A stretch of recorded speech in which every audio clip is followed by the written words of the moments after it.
और चलिए बुलेटिन की शुरुआत करते हैं इस वक्त की बड़ी खबर के साथ में, जो आपको बताते चलें कि चैंपियंस ट्रॉफी में भारत बनाम न्यूजीलैंड फाइनल मुकाबले में अब भारत को जीत के लिए कुल 252 रन चाहिए होंगे। यहां न्यूजीलैंड ने 251 का स्कोर खड़ा किया है टीम इंडिया के लिए, और अब टीम इंडिया को इस ट्रॉफी को जीतने के लिए, इस मुकाबले को जीतने के लिए 252 रनों का ये लक्ष्य पूरा करना होगा। तो आपको बता दें कि न्यूजीलैंड ने 251 पे 7 का ये स्कोर टीम इंडिया के लिए खड़ा किया है, और अब टीम इंडिया को चैंपियंस ट्रॉफी का ये फाइनल मुकाबला जीतने के लिए कुल 252 रन बनाने होंगे। जहां टीम इंडिया का शानदार प्रदर्शन रहा, और अब देखना होगा कि आखिरकार जब टीम इंडिया बैटिंग करने के लिए उतरेगी तो इस लक्ष्य को आखिर कैसे हासिल कर पाएगी। जहां न्यूजीलैंड ने कुल 251 का रन बनाकर जो लक्ष्य है वो इंडिया के लिए खड़ा किया है, और अब टीम इंडिया को चैंपियंस ट्रॉफी का ये मुकाबला जीतने के लिए कुल 252 रन बनाना होंगे।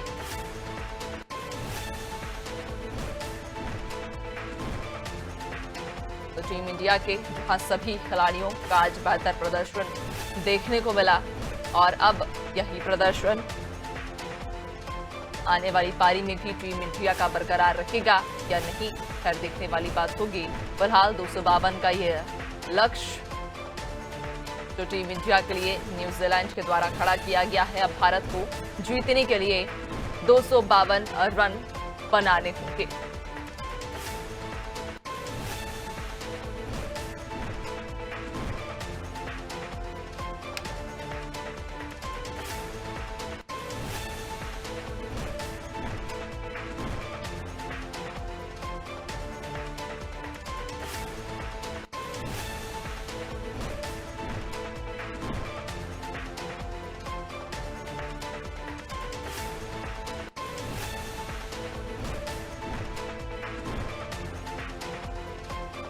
तो आपको बता दें कि भारत बनाम न्यूजीलैंड का ये मुकाबला बेहद ही दिलचस्प होने जा रहा है, जहां टीम इंडिया अब जीत की ओर अग्रसर नजर आ रही है। चूंकि न्यूजीलैंड का जो स्कोर रहा वो अब टीम इंडिया आखिर से कैसे ट्रेस करेगी, कैसे इस लक्ष्य को हासिल करेगी।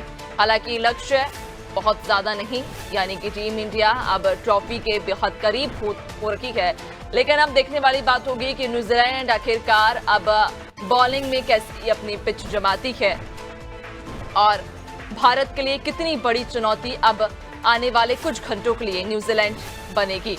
जहां अगर बात रनों की करें तो 251 रनों का ये लक्ष्य भारत के लिए न्यूजीलैंड ने खड़ा किया है, और अब भारत को जीत के लिए 252 रन बनाने होंगे। हालांकि लक्ष्य बहुत बड़ा नहीं है, और जिस तरह से टीम इंडिया के सभी खिलाड़ी प्रदर्शन कर रहे हैं, बेहद ही शानदार प्रदर्शन के साथ टीम इंडिया आगे बढ़ती हुई और ट्रॉफी के बेहद करीब जाती हुई। हालांकि अभी भी इंतजार करना होगा, क्योंकि अभी दूसरी पारी जब खेली जाएगी तो इंडिया जब बैटिंग करेगी उस समय ये देखना लाजमी होगा, क्योंकि न्यूजीलैंड अब दूसरी पारी में किस तरह से अपना प्रदर्शन दिखाती है। बल्लेबाजी जब न्यूजीलैंड की टीम करेगी तो कैसी प्रदर्शन न्यूजीलैंड की टीम की रहेगी, क्या प्रदर्शन रहेगा, और भारत के लिए अब दूसरी पारी में न्यूजीलैंड की टीम कितनी बड़ी चुनौती बनकर उभरती है। खैर ये देखना होगा, इंतजार करना होगा। लेकिन अगर अनुमान की बात करें तो अब भारत बेहद करीब है ट्रॉफी के, चूंकि लक्ष्य जो न्यूजीलैंड के द्वारा दिया गया है बहुत ज्यादा बड़ा लक्ष्य नहीं, 251 रनों का ये लक्ष्य, यानी कि अब टीम इंडिया को जीत के लिए 252 रनों का लक्ष्य हासिल करना होगा। ज्यादा जानकारी लेंगे, हमारे साथ सहयोगी मनोज सर जुड़ चुके हैं।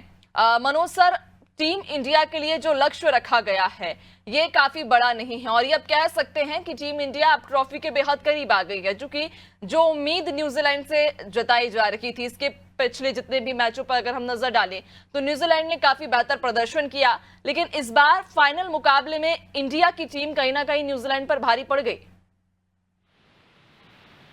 पिच है नैन्सी, धीमा पिच है ये दुबई का, तो ये नहीं कह सकते हैं कि ये चुनौतीपूर्ण स्कोर नहीं है। निश्चित तौर पर चुनौतीपूर्ण स्कोर है, क्योंकि जिस प्रकार से पहले 10 ओवर में न्यूजीलैंड ने गेम दिखाया, 70 के आसपास रन उन्होंने बोर्ड पर टांग दिए थे एक विकेट के बाद। उसके बाद 1 से 40 ओवर तक, 11 से 40 ओवर तक टीम इंडिया की पकड़ में नहीं था। लेकिन बाद में जिस प्रकार से उन्होंने खेल दिखाया, खासतौर से ब्रेसवेल ने जिस प्रकार से बल्लेबाजी की है, तो निश्चित तौर पर एक चुनौतीपूर्ण स्कोर न्यूजीलैंड ने खड़ा किया है। लेकिन इसमें एक सबक ये सिखाया टीम इंडिया के लिए कि जिस प्रकार से भले उन्होंने धीमी गेंदबाजी की बीच के ओवरों में, लेकिन एक पार्टनरशिप बिल्ड की उन्होंने न्यूजीलैंड के बल्लेबाजों ने। 2 बल्लेबाजों ने उनके अर्धशतक बनाया। तो ये टीम इंडिया के लिए भी सबक है कि पहले 10 ओवर में अगर टीम इंडिया अच्छा रन बना देती है, मान लीजिए 60-70 रन का स्कोर वो टांग देती है बोर्ड पर बिना कोई विकेट खोए, तो उसके बाद फिर आपको परिस्थिति के हिसाब से आपको फिर मैच खेलना पड़ेगा। ऐसा नहीं है कि आपको अनाधुंध स्ट्रोक लगाने हैं और अपना विकेट गंवाना है, क्योंकि खासतौर से जो इतना रन स्कोर बना है उसमें टीम इंडिया की जो खराब फील्डिंग कह सकते हैं कि कुछ उन्होंने आसान केस छोड़े, कुछ मुश्किल केस थे। लेकिन चूंकि क्रिकेट में कोई एक्सक्यूज नहीं होता या किसी भी खेल में कि आपको अगर हाफ चांसेस हैं तो आपको उसको पूरे में कन्वर्ट करना होगा।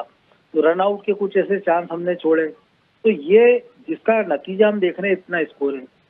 और अगर जिस प्रकार से बात के ओवरों आखिरी ओवर में खासतौर से शमी से हमको बहुत ज्यादा उम्मीदें थी और हार्दिक पांड्या से।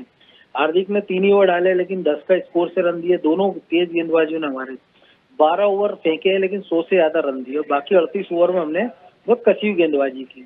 हालांकि ये संकट न्यूजीलैंड के सामने भी है क्योंकि उनके पास 2 तेज रेगुलर गेंदबाज हैं, तो लगभग 20 ओवर वो डालेंगे और हमारे पास 4 स्पिनर गेंदबाज थे, उनके पास भी पार्ट टाइमर हैं, ब्रेसवेल है, सेंटनर है, रेगुलर है, रचिन रविंद्र को वो गेंदबाजी करा सकते हैं।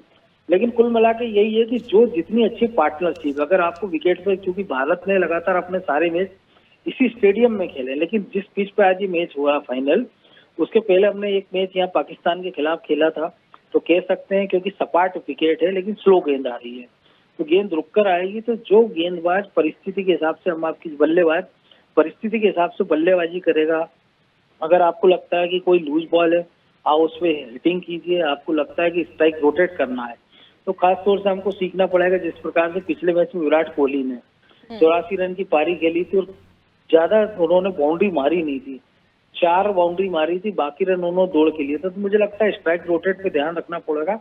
वो पूरा का पूरा दारोमदार कप्तान रोहित पर रहेगा, क्योंकि आईसीसी नॉकआउट के अभी तक जो मैच हमने खेले हैं उनमें एक भी 50 रोहित के नाम पर नहीं है। तो उम्मीद की जाना चाहिए जो क्रिकेट प्रेमी है हिंदुस्तान के या देश दुनिया में जो तमाम सारे क्रिकेट प्रेमी है, उम्मीद करेंगे कि आज रोहित का बल्ला अच्छी तरह से चले और टीम इंडिया पहले ओवर के लिए, कम से कम पहले विकेट के लिए एक लंबी साझेदारी करे ताकि बाद के बल्लेबाजों पर लोड कम आए। हालांकि पिछली मैचों में हमने देखा है कि शुरुआत से जल्दी विकेट गए हमारे, लेकिन हमारी जो धीमे पार्टनरशिप हमने देखी है, वो पार्टनरशिप ने हमको मैच जिताने में अहम रोल दिया है। लेकिन चूंकि आज का विकेट धीमा है और सेकंड सेशन में और स्लो होती जाती है पिच, जिसका कारण है गेंद थोड़ा सा रुक कर आती है तो आप बड़े हिट कर नहीं सकते हो, तो ऐसे में आपको स्ट्राइक रोटेट करना पड़ेगा, लूज बॉल का इंतजार करना पड़ेगा। तो मुझे लगता है फिर भी भारत का पलड़ा आज के मैच में भारी है और मुझे लगता है कि भारत को ये मैच को आज आराम से जीतना चाहिए। बिल्कुल, लेकिन जिस तरह से आप भी ये जानकारी दे रहे हैं, आप भी कह रहे हैं कि जो पिच है वो काफी धीमी पिच है और अगर पिछले मुकाबलों में हम देखें तो टीम इंडिया अभी तक काफी बेहतर प्रदर्शन करती हुई आई है। जितने भी खिलाड़ी हैं, चाहे हम बॉलिंग में बात करें या फिर हम बैटिंग की बात करें, तो सभी खिलाड़ियों ने बेहतर प्रदर्शन किया है। इस बार कितने चांसेस हैं, पॉसिबिलिटी की अगर हम बात करें तो क्या पॉसिबिलिटी टीम इंडिया के लिए फिलहाल है? और अगर इस रन को, चूंकि जिस तरह से आप कह रहे हैं कि ये जो लक्ष्य है ये चुनौतीपूर्ण लक्ष्य टीम इंडिया के लिए जरूर है, लेकिन इस लक्ष्य को हासिल करने के लिए टीम इंडिया को अब कैसे प्रदर्शन करना होगा आगे? देखिए, एज ए इंडियन तो मैं चाहूंगा कि टीम इंडिया मैच जीते और जीतना चाहिए, लेकिन जो परिस्थितियां हैं तुम्हें कहा ना आसान नहीं है, ये डिपेंड करेगा कि पहले जो पावर प्ले है उसमें टीम इंडिया का प्रदर्शन कैसा रहता है। जिस तरह से कई बार फेयरलेस क्रिकेट रोहित खेलते हैं, लेकिन कई बार हम उसको कह सकते हो केयरलेस शॉट भी मार देते हैं कई बार। और जो खास तौर से जो उनका फील्डिंग की बात करें न्यूजीलैंड की, तो हाफ चांसेस को कन्वर्ट करते हैं। इसी पूरी ट्रॉफी में हमने देखा है कि उनका जो कैचिंग का स्ट्राइक रेट है वो 93% है, यानी 100 में से 93 कैच उन्होंने पकड़े। वही टीम इंडिया का 60-65 के आसपास है, तो ये एक बड़ा अंतर पैदा कर देता है। तो टीम इंडिया को ये तो देखना पड़ेगा कि स्ट्राइक रोटेट होती रहे, लूज बॉल का इंतजार करें और जोखिम ना लिया जाए। हालांकि पहले 10 ओवर के अंदर फील्ड इंस्ट्रक्शन जो ऐसा होता है कि आप 3 से ज्यादा गेंद फील्डर 20-30 गज के बाहर दायरे के बाहर नहीं रख सकते हो। तो ऐसे में रोहित और शुभमन गिल ये ऐसे हिटर हैं कि अगर आप 10 के 10 फील्डर भी बाउंड्री पर लगा दें तो जिस दिन इनका दिन होता है ये उनके ऊपर से शॉट मार सकते हैं। लेकिन कई बार हमने इसी मैच में देखा है, पिछले वर्ल्ड कप में भी हमने देखा कि भले हम फाइनल खेला लेकिन कई बार ऐसे स्ट्रोक मारकर आउट किया रोहित खासतौर से जिसकी जरूरत नहीं थी। तो मुझे लगता है आज रोहित के दिमाग में भी चीजें होंगी क्योंकि 37 साल के हो गए और ये अफवाह बड़ी तेजी से चल रही है कि हो सकता है कि जैसे पिछली बार उन्होंने T20 का वर्ल्ड कप जीतने के बाद संन्यास की घोषणा कर दी थी रोहित ने और विराट ने, तो हो सकता है अगर आज टीम इंडिया ये ट्रॉफी जीत लेती आईसीसी तो उसके बाद ये दोनों बल्लेबाज संभवतः T20 की बाद वनडे से भी संन्यास ले सकते हैं। हालांकि गिल ने जो कप्तान उन्होंने मना किया, लेकिन मुझे लगता है क्योंकि रोहित इकलौते हैं कप्तान है पूरी दुनिया में जो लगातार चौथे आईसीसी टूर्नामेंट में फाइनल में अपनी टीम को लेकर गए हैं। धोनी के पास ये मौका था जिन्होंने अपनी टीम को तीनों वर्ल्ड कप जिताए थे और आज ये मौका रोहित के पास है कि कम से कम वो 2 आईसीसी चैंपियन ट्रॉफी अपनी कप्तानी में टीम को जिता दें, क्योंकि पिछला T20 वर्ल्ड कप हमने जीता था उनकी कप्तानी में और ये आईसीसी टूर्नामेंट 50 गेंद बाद, क्योंकि इसके बाद फिर आईपीएल शुरू हो जाएंगे। तो मुझे लगता है कि रोहित विराट इन सबके पास आज बड़ा मौका है। शुभमन गिल की बात करें, युवा है, एक शतक उन्होंने मारा बांग्लादेश के खिलाफ। कोहली की बात करें, पाकिस्तान के खिलाफ उन्होंने शतक मारा था। पिछले मैच में उन्होंने ऑस्ट्रेलिया के खिलाफ अच्छी पारी खेली थी, हालांकि वो शतक से 12 रन दूर रह गए थे, लेकिन उन्होंने अपनी टीम को योगदान से जिताया था। केएल राहुल की बात करें हम, श्रेयस अय्यर की बात करें हम, अक्षर पटेल की बात करें हम, कि ज्यादा योगदान नहीं दिया उन्होंने, 30-30 40-40 रन की, लेकिन उपयोगी पारी खेली क्योंकि उन्होंने 90 से ज्यादा रन की पार्टनरशिप बनी और संकट से टीम इंडिया को उभारा। तो कुल मिलाकर एक टीम के तौर पर हम देख रहे हैं कि गेंदबाजी यूनिट ने अपना काम किया, फील्डिंग में हम कहीं थोड़ा सा कमजोर रह गए हैं, लेकिन उम्मीद की जाना चाहिए कि बल्लेबाजी के अंदर अंदर टीम इंडिया जो है आज परफॉर्म करेगी, बढ़िया परफॉर्म करेगी और मुझे लगता है आज का मैच टीम इंडिया को आसानी से जीतना चाहिए। बिल्कुल, यानी कि अभी भी इंतजार करना होगा क्योंकि अभी भी मुकाबला चुनौतीपूर्ण है, क्योंकि सामने वाली अगर हम टीम की बात करें, न्यूजीलैंड टीम की बात करें, तो कहीं ना कहीं एक बड़ा स्कोर टीम इंडिया के लिए खड़ा किया गया है। खैर देखना होगा कि आखिरकार अब टीम इंडिया का अगली पारी में कैसा प्रदर्शन होगा। बहुत शुक्रिया आपका जानकारी साझा करने के लिए। तो आपको बताते चलें कि भारत बनाम न्यूजीलैंड का ये फाइनल मुकाबला, जिसकी अब दूसरी पारी शुरू होने वाली है, कुछ ही देर में ये पारी शुरू होगी और भारत को जीत के लिए कुल 252 रन बनाना होगा, जहां न्यूजीलैंड ने भारत के लिए 251 का ये स्कोर खड़ा किया है और अब भारत को जीतने के लिए, ट्रॉफी जीतने के लिए कुल 252 रन का लक्ष्य हासिल करना होगा।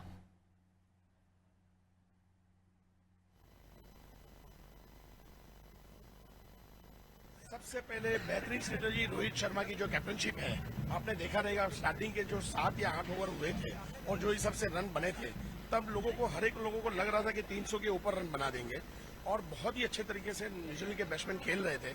लेकिन जो खासकर आज रोहित शर्मा ने जो कैप्टनशिप की है, he is really a cool captain, having a ट्रेमेंडस capacity.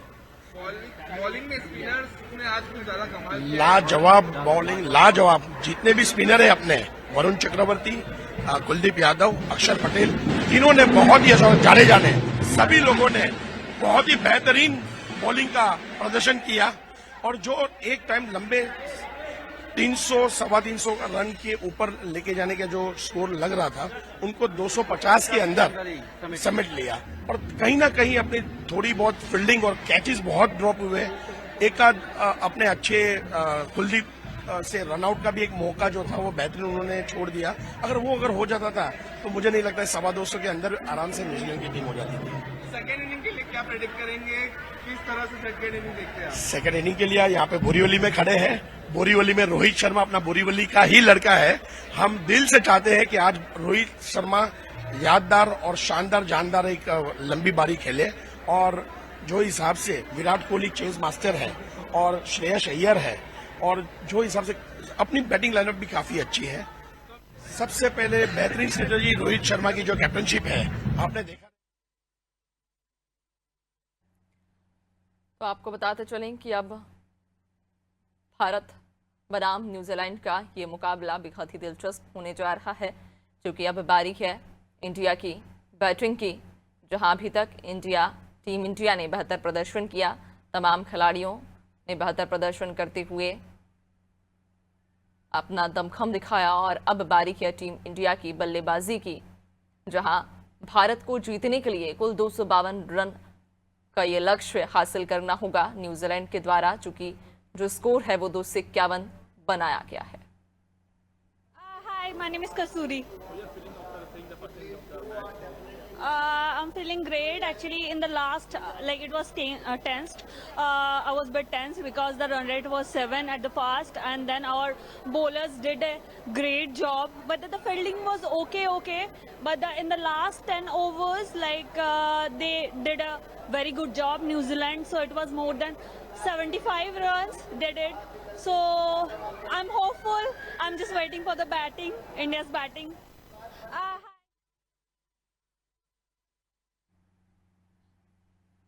आपको बता दें, भारत बनाम न्यूजीलैंड का ये फाइनल मुकाबला अब अपने अंतिम चरण में, और अब तमाम टीम इंडिया के जो प्रशंसक हैं, जो हितैषी हैं, अब उनमें एक उम्मीद भी जागी है कि अब जो ट्रॉफी है, चैंपियंस ट्रॉफी, वो टीम इंडिया से बहुत दूर नहीं